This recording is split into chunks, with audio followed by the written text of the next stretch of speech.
Okay, and I'm live. All right, guys.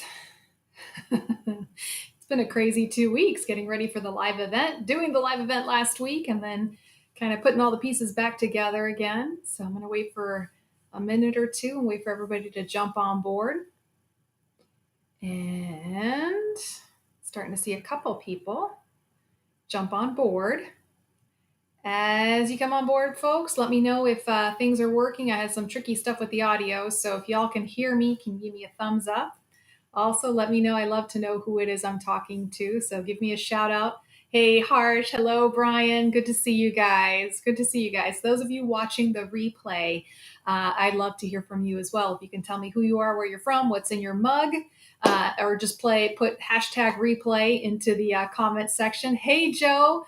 Guys, I have got some of your prizes mailed out. Those of you who won big in the live event last week, you are getting your prizes sometime, hopefully in the next week and a half, depending on how the USPS is doing. But I sent those prizes out. Guys, we had 11 giveaways last week. 11 giveaways in that live event. Hey, what's going on, Mike? We got, let's see, Harsh. We got Eric. Hey, Eric, thanks for watching. We got Kevin. Kevin was one of our big winners last week. Hey, Jody from Vegas. We got Lonnie. He was another one of our big winners. Jeff, hey, man, it's good to see you. Love having a prosthetist on board. Thank you for joining me this evening. We got Mark. Marcus, what's going on? Sounding good? All right. Hey guys, thank you. Adam, thank you for joining us this evening. We got Benny. Benny, man, that video clip you sent me had me laughing in stitches. That was hilarious. Harsh is from Richmond, Virginia. We got Doug, one of our Canucks here. Top evening. Oh, Coke Zero on a rainy day. We got Dick Devers with his Miller Lite. Eric, you have a new running blade. Which one do you have? Tell me which one you have. Hey, Jim. Awesome. Glad you guys can hear me. Bonnie, I sent out. Bonnie was like one of our big raffle prize winners, man. She won a big, nice box full of goodies that she'll be receiving soon. Bonnie, I'm so excited that you won. Eric is still in Chattanooga, right? Oh, awesome, guys. And then here we got Mark on board. Hey, Mark. No, Mark S., I did not get your question, so you're going to have to repost it. Can you do that for me? Can you do that for me, guys? All right, awesome. Hey, guys, can I show something off to you? And if you're wondering, that's all whipped cream on the inside. It's kind of melting inside. I have my iced decaf latte. It's one of my favorite drinks to make here at home. And I finally have a glass that I can put it in with the Cosi Talks logo. Look how pretty. It's all the whipped creams, kind of, that's what you're seeing kind of in the inside of the glass there. But I've got it. Oh, that's right, Eric. I forgot Ronnie is your man. That's a good one. Adam, welcome aboard. Thank you for joining us this evening. Adam, if you don't mind my asking, how did you hear about the show? I always like to know how folks who are new to the show, how you came about and heard about the show. Hey, Sandra, how you doing? And we've got Joey from the Philippines. Oh, my goodness. Kamusta? Kamusta po kayo? And we've got Trent in the evening coffee mug. Still waiting for coffee mugs to go back on sale, guys. I am putting my beer glasses and my coffee mugs on sale, hopefully in the next week and a half. So keep your eyes peeled for my website. And we'll be putting it on there. And another little housekeeping tip, those of you who were at the live event and who are signed up for my email subscription, in the next day or two, you're going to get a survey. It's a 10-question, real easy. You just have to click. And it gives me a lot of input on your thoughts on the live event from last week. How many of y'all did the live event last week? Can I get a show of hands? How many of you, even if you watched the replay, how many of you saw the live event from last week?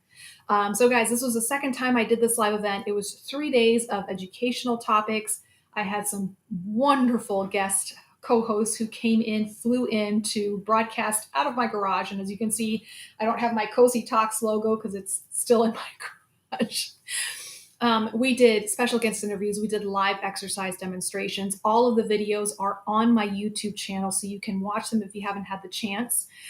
So Jody was there. Let's see who else was there. We got Jim, who was there, Kenny, who was there, Joe, who was there, Joe won big, Jody, Bonnie, Dick Devers, Mark S., Brian, and Lonnie. Thank you guys. And guys, thank you guys for joining me those past 3 days. It was a lot of blood, sweat, and tears to make that happen, but we did it. We made it happen. I want to do it again next year. So thank you to my sponsors, College Park and Prosthetic Center of Excellence, for their support and helping make it happen. But guys, check your emails in the next day or two, and please fill out that survey and turn it back in. I'll be sending out a little discount code too for the Cosi Talks mugs for those of you who return the survey. I know, Jeff. Isn't it nice? Isn't it nice? Oh, so nice. All right, so Robin told you about it. Isn't Robin a darling? Oh, Adam, I'm glad that you know Robin. She is a wonderful, wonderful resource. So thank you for joining us this evening. So, guys, I should probably introduce myself for those of you who are new. My name is Cosi Belloso. I am a physical therapist, amputee specialist here in Tampa, Florida. I've been a PT now for over 18 years. And I do have my own practice here in Tampa that's exclusively for working for the limb loss community. So lots of exciting things coming down the Cosi Talks pike.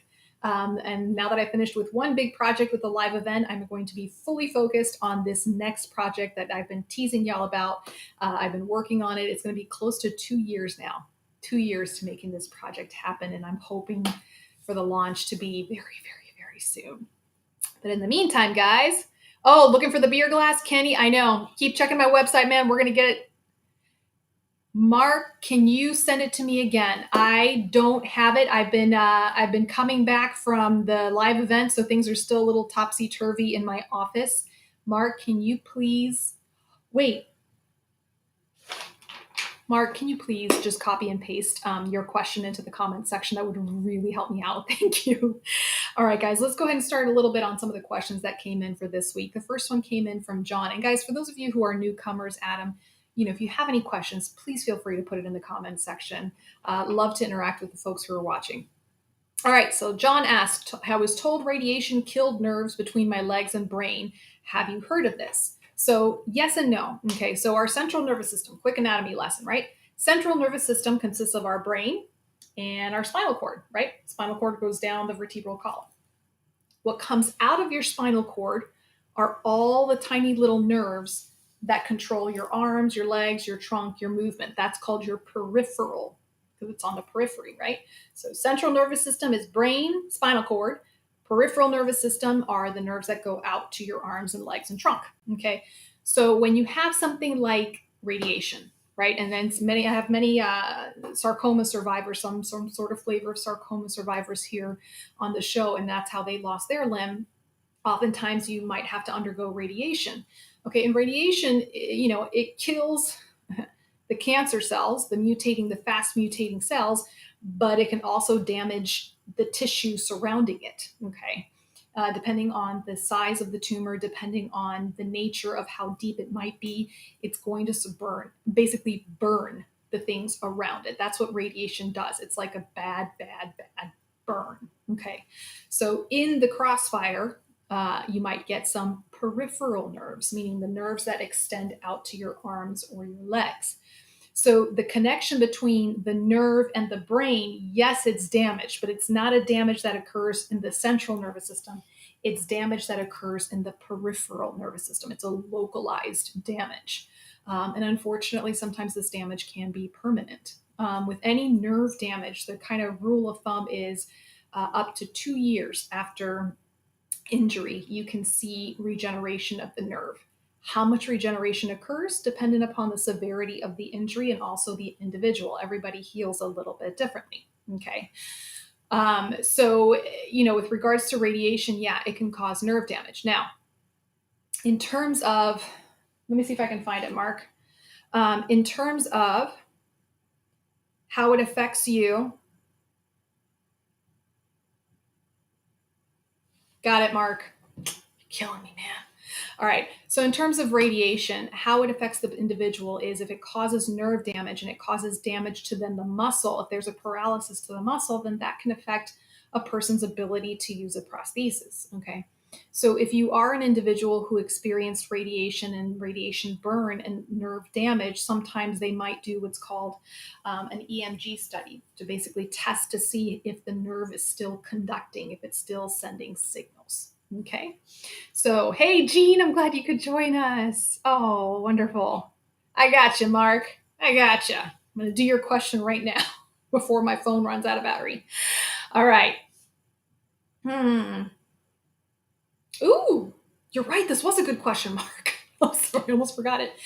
Mark asked, after watching the fantastic third installment of All Gate and hearing about the various adjustments you might make, I had this question. How can you tell what extent an adjustment you might suggest? Everybody is different and everybody walks differently. Knowing that there is a baseline gait you work on, is there really one gait fits all that you try to get to?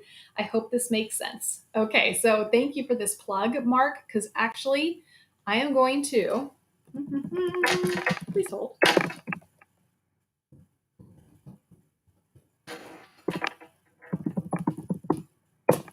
Okay, so I am shamelessly plugging my YouTube channel, guys, because that's where I am dumping all of my videos. Okay, so on day 3, for those of you who were not able to make it to the live event, I talked about gait deviations, and that's basically just a really fancy way of saying the different things that can go wrong with your gait or your walking. Okay, some people call it limping. That's basically the colloquial term for gait deviations. Okay. And in my talk on that I did, it was the Thursday talk, day 3 talk. You can find it right there in that link. Okay. I talked about how the gait cycle, we are taught what a textbook gait cycle should look like when we go to school, whether you're a prosthetist, whether you're a physical therapist, right? We are taught what a normal gait cycle should look at. Okay. But one thing I mentioned on that particular show, and this is probably one of my favorite examples to also give PT students, is when I was in school, my professor had us go out to the college campus, the main courtyard kind of place where everybody would gather, and he would tell us, observe everybody's gait pattern that walks by you. Okay. And we had all walks of life, all shapes and sizes walking by us. Not one person had the same gait pattern as the other. Everybody had their own unique gait pattern, as unique as their fingerprints. Okay. And if you were to examine someone's gait pattern, someone with 2 anatomical legs with no obvious injuries, you're going to find little gait deviations within their gait cycle. So whenever I take a course on gait, we have to take these professional courses for our licensure. We will use each other as guinea pigs, right? So we'll watch each other walk and we'll analyze each other's gait and we'll do slow motion on the videos on the camera phones, okay? And you're going to see that everyone has their own little gait deviations. Now, one thing I've learned as a therapist, now that I've been around the block, the physical therapy block, for 18 plus years, is identifying gait deviations that are pathological. And what do I mean by pathological? Meaning, are they going to cause a problem down the line? Okay. And on the show, and guys, really encourage you. It's a bit of a long lecture. It's worth watching, not just because I did it, but because I think there's a lot of great content in there. Okay, there's a couple of different classic gait deviations that I demonstrate on that particular video to show, okay, if you're doing this, like swinging your leg out, how can that cause a problem later on down the line? Okay, so when I have somebody who's a new amputee, or even someone who's been an amputee for several years, I will pick apart their gait cycle and I will analyze it down to its little bits and pieces, and I document everything, right? That's what I'm supposed to do. But then as I get to know the patient and as I start working with them, that's when I really start to pinpoint, okay, this gait deviation, it's got to go. Okay. If they're exhibiting a Trendelenburg gait, that means that they've got weakness in their glutes. That's something that needs to get resolved. There is no excuse for that when you're in my clinic, right? Versus somebody who perhaps has just a little bit less of a knee flexion, and maybe that's how they used to always walk. Okay. And then the other trick to that is sussing out, is the gait deviation coming from the individual, meaning alignment, weakness, range of motion issues, balance issues, or is it coming from the prosthesis? Is there something wrong with the alignment? Is there something wrong with the fit of the socket? Are they in the wrong foot? Had that happened before. Okay. And in that particular show that I did, that I just posted the link for, Alex DeHinton, a really wonderful prosthetist, was sitting next to me, and he and I evaluated a video of somebody walking. And if you watch the video, you're going to see that he and I look at the gait cycle a little differently, and we pick apart things a little bit differently, which is a good thing. The more eyes you have on your gait cycle, right, the more you can figure out what's going on there. And he's going to see things from more of prosthetic side. I'm obviously going to see more things from the human side, right? So it's interesting. And then working together, the prosthetist and the PT, that's when you can really get the best outcomes for these gait deviations. Okay. Now for me, guys, and I talk to this to my patients, the quest for a smooth, efficient gait pattern, that's kind of like your lifelong pursuit. Okay. And in the same way that as you age, you have to continue working on your fitness, you have to continue working on your strength, your endurance, your stamina, right? Your overall health, your gait cycle, because you use a prosthesis, that gets lumped into that as well. So while you might have some gait deviations that are normal and not causing you a problem, it doesn't mean that you don't keep working on the smoothness of your gait, the efficiency of your gait, because the more smooth and efficient you are, right, the less energy it's going to take for you to walk with a prosthesis. And that ultimately, Mark, that's the ultimate goal with working on these gait deviations. It's to give a person as smooth a gait pattern as possible so that they are efficient, and also to help prevent injuries down the line. Thumbs up. And guys, seriously, check it out on the YouTube channel. It's a good video. Grab a soda, grab your coffee, and go, hey, Andrea, there's my occupational therapist right there from Gatorville over in Gainesville. We got Mariela on board. Thanks for joining us, Mariela. Roisin, recovering. Oh, but Roisin, I'm so glad you were able to join us this evening. Thank you for joining in. Okay, guys, I need a sip from am I shamelessly plugging? Yes, I am. From my Cosi Talks new beer glass. I'm so excited about these because it's too hot right now to drink hot coffee, so this is perfect. Devin, man, glad you could join us this evening. Guys, I'm also broadcasting from my YouTube channel, so I just kind of want to throw that out there. For those of you who are not real big fans of Facebook, you can watch me right off of my YouTube channel. Lori, there is our other big winner. She says, love the live event. Keep telling her patients that come into the office to check it out. Definitely need to rewatch it and take notes. Lori, you should be expecting your goodies package coming very soon. I just sent them out. Hey, Kathy, I'm glad you could join us. Oh, it's Damon. Damon, I didn't recognize you with that particular call sign. Nice to you. Thanks for joining in, man. All right, guys, let's move on to another question. This one came from Nicho. Nicho says, my husband just became a right below the knee amputee last month, and we are in the process of selecting a prosthetist. He found Martin Bionics and are researching soft sockets. Do you know anything about them? And if so, what are your thoughts on how should we keep in mind when selecting one? Okay. So, I've never worked directly with Martin Bionics, guys. So this is just kind of stuff I've picked up from their website and just other folks who've used the Martin Bionics website. It's called the socketless socket. So it's not the traditional hard, rigid socket that most amputees use. It is meant to basically be an adjustable socket. So it adjusts a lot more. And it accommodates up to several ply. Okay. And it's also kind of one of the things that it can tout is that it's a little bit cooler to wear. Okay. So when it comes to choosing a socket, guys, especially if it's your first socket, I tend to say go with the simplest setup first. Okay. When you are a brand new amputee, there are so many things that are being thrown your way. Okay. And in terms of componentry, okay, there's a lot that goes into your leg, right? If you're a below the knee amputee, you have the shape of your socket, how your socket is suspended, the suspension system. You have the foot. What foot are you going to choose? And oh my gosh, there are hundreds of choices out there, which is a nice thing. That's actually a great thing. We have lots and lots of choices. You have alignment. You have to learn how to take care of your skin, especially if it's going to be covered by a liner all day as you wear your prosthesis. Oh yeah, you have to pick out a liner. Okay. And then if you're an above the knee amputee, well, let's just throw a knee into all of that and figure out if you're going to use a mechanical knee or a microprocessor knee. Guys, there are so many things to think about. And this is, again, where finding that right prosthetist is key. Finding the right physical therapist, that's the other part of the key, okay? And doing your research, okay? And I've talked about this a few times on the show in terms of how do you go about choosing your prosthetist? How do you go about choosing your physical therapist? For me, guys, I always feel like word of mouth. That's kind of the best way. That's how all my patients find me at my clinic. It's word of mouth. Start hitting up your support groups on Facebook and just start asking around like, hey, in this particular area zip code, we have so many support groups out there that you will find someone in your nearby area.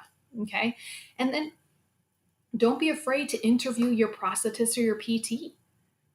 Give them a call. Ask them, hey, can you please call me just for a 5-minute chat? I'm looking for a new prosthetist, a new physical therapist, and I just wanted to ask you questions.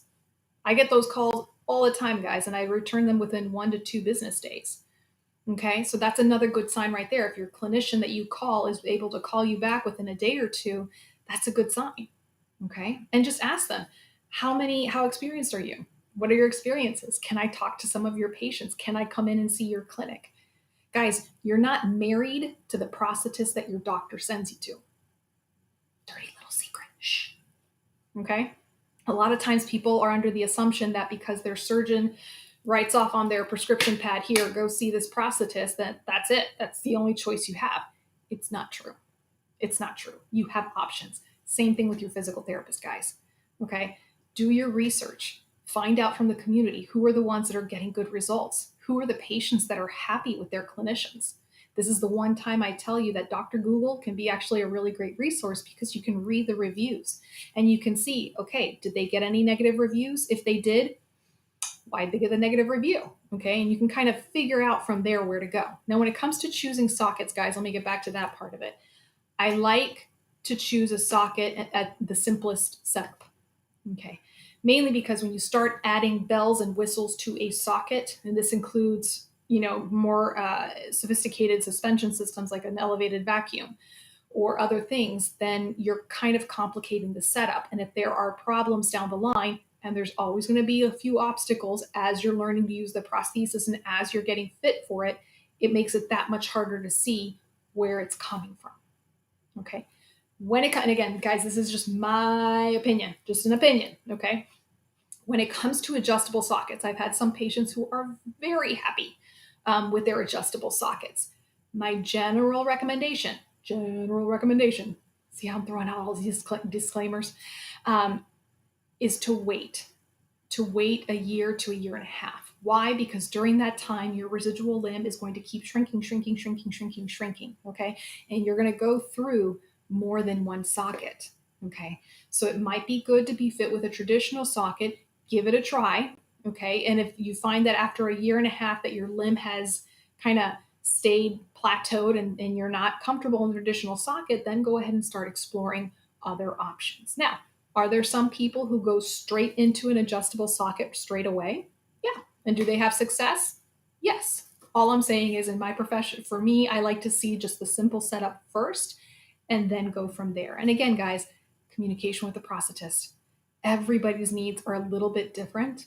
So talk to your prosthetist, let your prosthetist know that you are interested in some of this other different socket technology that's out there. Okay, challenge your prosthetist to go learn a little bit more about it. I know my patients have challenged me. That's how I started learning about some of this adjustable socket technology, is because my patients wanted to know more about it themselves. Okay, let's read through some of this.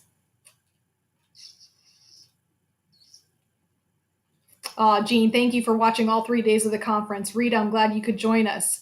Jeff says, remember, you are your own best advocate. Yes, sir, you do. And guys, you have a lot more power than I think you're given credit for, okay? In terms of choosing your clinicians, in terms of having an opinion as to what technology you want to use. That's another big one. That's a big one that I like to really put out there, guys. When it comes time to choosing a knee, when it comes time to choosing a foot, okay, are you going to be the expert? No, that's supposed to be your prosthetist and your physical therapist in terms of all the different feet and knees and everything out there. But you are the expert on your body. You are the expert on your lifestyle, okay? And you don't just have to settle for the first foot that they give you and send you on your way. You have a choice. And there are multiple companies out there that let you trial some of their technology. College Park, for example, you get 30 days to try their feet. 30 days. Okay? And this is something that sometimes you gotta needle your clinicians to get you to give you those options. And College Park isn't the only company that does that, guys. Okay? And there's even return policies on some of the prosthetic componentry, some of it. If you look at whenever you guys get a new prosthetic componentry, whether it's a foot, socket, a liner, knee, guys, look at the manual. Ask to look for the manual. Sometimes the prosthetist might not give you the manual. Ask to look at the manual. Read the return policy. Putting it out there. Okay. So Travis says, yes, as a patient, remember you have the choice. You get to choose who you see. Amen to that.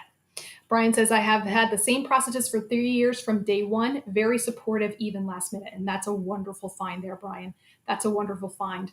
Your prosthetist, and I'm going to say this again, your physical therapist, those are two clinicians that will be with you for the rest of your life. Hate to sound dramatic about it, but that's the truth, okay? Along with whoever your primary care is, and along whoever if you're diabetic or endocrinologist, these are two clinicians, a prosthetist and a physical therapist, that will be following you for the rest of your life.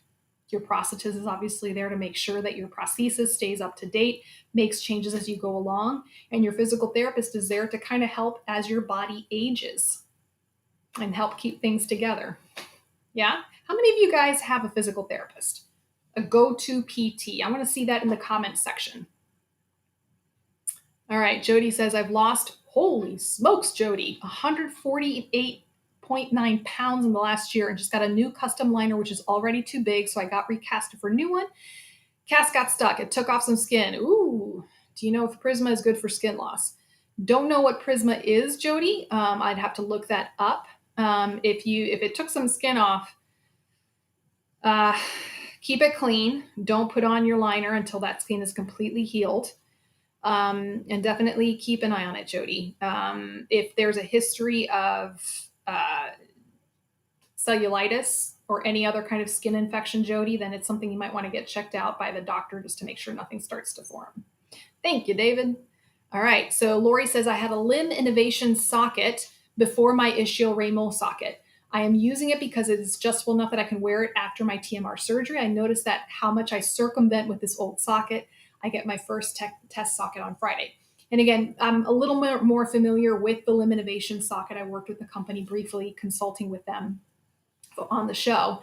And it was a fantastic socket. Unfortunately, I don't know if they're still in business anymore. But I did have some patients who used the socket and it was really wonderful for them. And it was able to adjust to their different sizes throughout the day. Is your buddy sleeping? Oh, you're talking about Fred. That's my buddy Fred. The kids decided they wanted to dress him up. I have 4 kids. For those of you guys who are joining me for the first time, I have 4 kids. So there's usually little skeleton body parts all over the place when my kids come into the studio and play around in here. Mark, look at you all fancy with your Spanish. Proud of you. Megan says, my prosthesis guy never gave me a choice, and I'm now looking for a new one. And again, guys, I'm not here to bash a prosthetist or bash any of the physical therapists out there.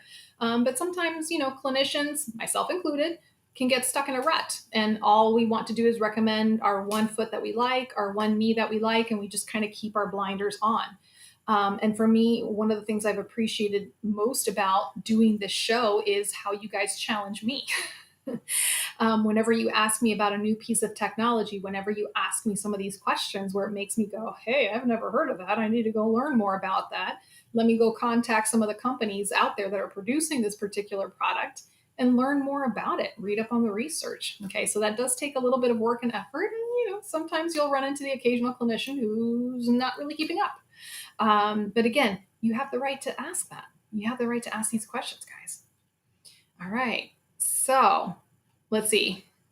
Brian has a PT. Megan has a PT. David has a PT. Susan has only a prosthetist. Benny has a PT. Kevin does not. Kevin, you've been watching this show long enough, man. Get yourself a PT.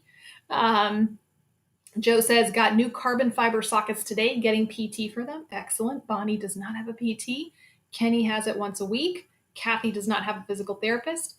Let's see. Jeff says, I'm lucky I go to one of the physical therapists that I worked with for decades when I was still practicing. Guys, yeah. Jeff, can I brag about you for just a moment? Thank you for joining the show. He's a prosthetist, a retired prosthetist, but he was a prosthetist for over 30 years, Jeff.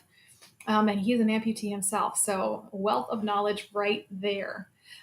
So guys, when it comes to the physical therapist, even if you're not currently in need of one right now, that's actually a really good time to look for one when you're not under the gun and you're not hurting from an injury and you have to just grab the first one you see. So if you don't have one right now, take your time, start looking for one. You might have to look outside your zip code, okay? And we talked on the show about how sometimes even physical therapists who specialize in back pain, for example, can be a great resource if you don't have anybody in your area who has worked specifically with amputees. And some of you have physical therapists that are outside your zip code that you go see when you need a tune-up. Okay, I know I have a couple of patients that come in from out of state, maybe once a year, to come see me at the clinic to work on whatever issue they may be having. Okay. Debbie finally got a therapist. Good job. Thank you. Good job, Debbie. Susan says, I do have a team I meet with once a year now. I used to be once every 6 months, but now it's once a year. Prosthetist, OT, amp specialist, and PT. They just all check me and make sure my gait is okay. And that's usually all it is, Susan. A lot of times, I'll do the traditional physical therapy with my patients, and once they're safe and independent and they've met their goals with their prosthesis, after that, usually I say, okay, let's develop a fitness program for you to try to keep you fit and bridging that gap between learning to use your prosthesis and really getting out and rip roaring around the community back to your activities, that fitness program in the middle. And then I might just tell my patients, okay, I'm going to check in on you once a month to see if we need to tweak that fitness program. And then little by little, release that tether. But I always joke around, once you're my patient, you're forever my patient. You'll hear from me at least once a year. And sometimes it might just be as simple as, hey guys, I got a new foot. Do I need to come see you? And I'll tell somebody, well, send me a video. Let me see how you're walking. Yes, you're good. On your way. Nope, we need to brush up on some things. Come in for a visit or two. Yeah, Jean lives in a rural area with no experienced PT with client with prosthesis. They had to change prosthetists who are out of town. Yeah, and guys, I know it's a challenge. I'm the only one in my area right now who has a shingle out saying that she's an amputee specialist. And there are several reasons, which I won't get into right now, as to why you're not finding a lot of PTs in the profession. But here's the thing, guys, and then I'm going to throw this one out there and we'll move on to the next question. If you find a physical therapist who's willing to work with you, who has a desire to help you, okay, connecting them with your prosthetist can be one of the best things you'll ever do. Okay. As physical therapists, we receive all the training we need to work with amputees. Like our entire career is gait training, muscle weakness, balance deficits, how to assess, evaluate, and diagnose issues with the musculoskeletal system, head to toe. Okay. Not to brag on my profession, but man, they really drill in a lot of information into us in school. Okay. The one thing that many physical therapists don't have is knowledge of prosthetic componentry. Okay. So if you connect your physical therapist who already has all that gait training knowledge from their own education, and you connect them with a really good prosthetist, you will be able to put together a treatment program for yourself. A lot of times, guys, when it comes to prosthetic componentry, I did all my learning with the prosthetist. And now with the show, being able to work with some of the companies and the manufacturers, learning a lot directly from the companies as well as to how their products are made and how they work. Okay. I didn't learn about prosthetic componentry in school. That was 20 years ago, 20 plus years ago. So all the stuff back then is completely outdated. All that prosthetic technology I learned from the prosthetists. And still, I might have something that comes into my clinic I've never seen before. And the first thing I do is dial up the prosthetist and ask him or her how that particular piece of technology works and how it will affect my patient's gait training. Okay. All right. All right. I need a sip from my shamelessly plugged Cosi Talks beer glass that I'm using for iced decaf coffee. I know. Sorry. No beer. All right, guys. Next question. Aha. Okay. So this question comes from Jitendra. I'm from India and I had a right above the knee amputation 1.5 years ago due to a major accident. Now on the 20th of March, I completed my training, my physical therapy training with a 3R80 Autobach, lovely mechanical knee. And after 2 months, I am walking good, but not confidently with every situation and also have a little limping. Please suggest something. So y'all probably know what I'm going to be saying right around here. Okay. So a lot of times, guys, when you reach that point where you're walking around pretty well, scooting around pretty well with either a walker or a cane, but every time you try to let go of that walker or the cane, things just kind of fall apart. Okay. Again, this is where you really need to look. This is where your physical therapist can really come into play. Is there still residual weakness? That's usually one of the first things I kind of look at, and especially in the glutes and in the core. Or is there any residual weakness that still needs time to get strong? Guys, it takes 6 weeks of consistent, lost train of thought. I hate it when that happens. 6 weeks of consistent strength training to see a physiological change in the muscle. So that's a long time. So 6 weeks is a long time. So to see improvements in strength, it can take a few months to get that strength back to where it was prior to amputation, right? Next thing to look at, balance, okay? And that was day 1 of the live event series. Day 1 was all about balance, okay? And one of the key points that I mentioned in the balance is your body can learn bad habits just as easily as it can learn good habits, right? And when you're first out of your amputation, one of the habits that you learn in using a walker is how to pitch your weight forward and how to walk around with your arms being locked into place on the walker or the cane. So then when it comes time to get off the walker and the cane, your brain says, that's not what we learned. We don't want to learn anything new. Okay. And you have to retrain your brain. And in that video we talked about last week, we talked about the details of how your brain processes balance and how it learns new balance again. Okay. So sometimes in cases like this, you got to go back a little bit, take a couple steps back and do some of the foundational balance training to get this person comfortable. And I demonstrate some of those exercises in that video too. So day 1, live event, all about balance. Okay. And then with regards to limping, again, is the limping coming from something with the socket, something with the alignment, something with the strength of the individual? Okay. Limping, especially if you're using a mechanical knee, you need to have really good glute strength, is there still any residual weakness there? Is it a bad habit? Using a mechanical knee, you need to know how to activate that knee properly, right? To really have the proper timing. Does that person have the confidence to time that knee and to get it to swing and unlock when it needs to? Okay. So all of these things, again, guys, I know I'm beating a dead horse here with the whole physical therapy thing, but this is what we do. This is what we do. We look at all the different facets that are involved in walking and pinpoint what it is that's deficient. Thumbs up. Okay. I think I got all the questions. Any more questions, guys? I'm kind of reviewing through here to see if I missed anything.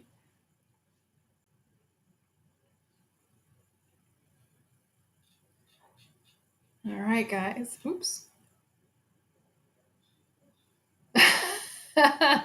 Andrea, I have so many different kind of birds here in my backyard. I have hawks, I have blue jays, I have cardinals, I have woodpeckers, I have little brown wrens, which are so cute. They're this tiny and they make nests in the wreaths that I have on my front door. So we have all sorts of a cacophony here with the birds singing in my yard. It's kind of nice. I have my house backs up to kind of a forest area, so we have all sorts of wildlife. You want to hear something funny, guys? Day 1, it was Reggie, and we were broadcasting out of my garage because we just needed a lot more wiggle room. And I look right when we're about to go live, I look in my garage and I see this thing slithering out. It was like a black snake. And I just see Reggie and I just kind of look at each other and I'm like, okay, let me go open up the other garage door and let this little guy out. And thankfully he left and we didn't have any more. But that's Florida living here for you guys. All right, guys, we are going to go ahead and shut the show down for tonight, this evening. But guys, if you can show me some love, go to the YouTube channel, subscribe to the YouTube channel if you haven't done so already. Check out some of those videos. I'd love to hear your comments as to which of the videos you like and what you'd like to see more of. Next week, guys, send me your questions. I'll bring you the answers. Keep up to date and check out for those surveys, guys. All right. I will see you same bat time, same bat channel next week. God bless.